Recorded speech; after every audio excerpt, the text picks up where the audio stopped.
good morning everyone. How are you? Great, thank you so much. Welcome back to IPA class with Miss Utari. Are you ready to learn something new with me?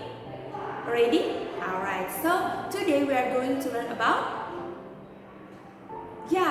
are you ready to learn something new with me? Ready? Let's go. Jadi mari kita simak penjelasan video berikut ini. Hai kids, hari ini kita akan belajar tentang pengaruh kalor terhadap kehidupan, tema 6, subtema 3. Tujuan pembelajaran kita hari ini yaitu mengetahui benda yang bersifat menghambat dan mempercepat perpindahan kalor. Masihkah kalian ingat apa itu kalor?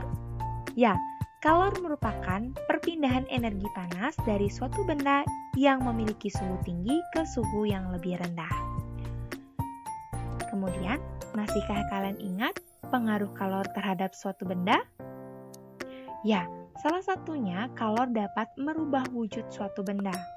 Contoh, perubahan wujud benda cair menjadi benda padat. Ya, disebut dengan peristiwa membeku. Kemudian, kalor juga dapat mempengaruhi ukuran dari suatu benda, yaitu benda dapat mengalami pemuaian dan penyusutan.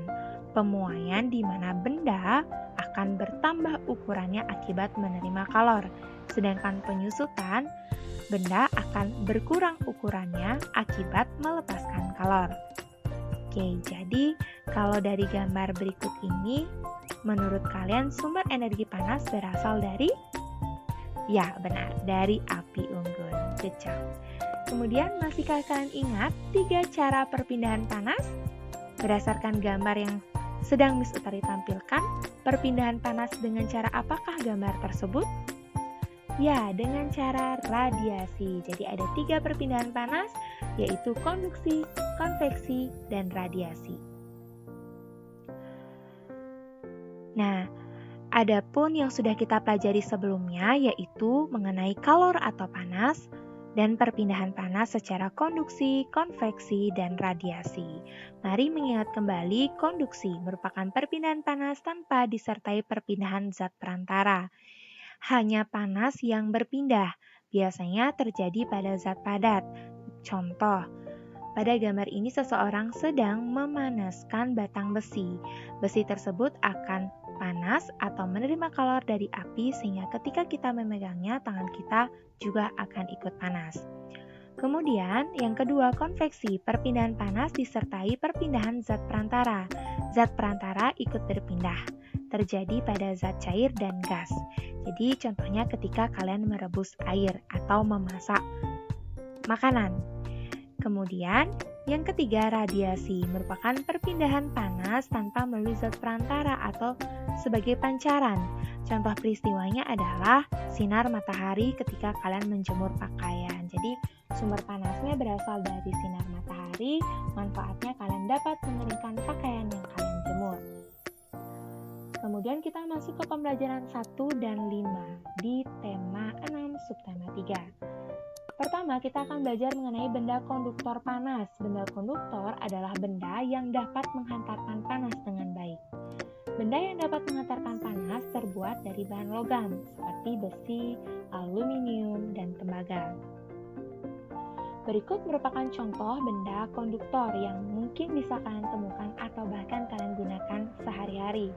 Pertama ada sendok aluminium, wajan, panci, oven, sendok sayur, dan kompor. Mungkin kalian dapat menemukan benda-benda konduktor lain yang ada di sekitar kalian.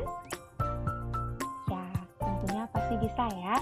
Kemudian yang kedua yaitu benda isolator panas. Nah, jadi benda isolator adalah benda yang tidak dapat menghantarkan panas. Benda yang tidak dapat menghantarkan panas biasanya terbuat dari bahan kayu, plastik, dan kain. Contohnya seperti lap, buku, meja, dan pulpen. Oke, ini merupakan contoh benda-benda isolator yang mungkin ada di sekitar kalian atau bahkan sedang kalian gunakan. Ya, salah satunya Miss Utari yakin yaitu buku. Kemudian ada lap, ada meja, dan pulpen. Miss, kenapa buku bisa isolator? Ya, karena buku terbuat dari kayu, serat-serat kayu ya kids ya.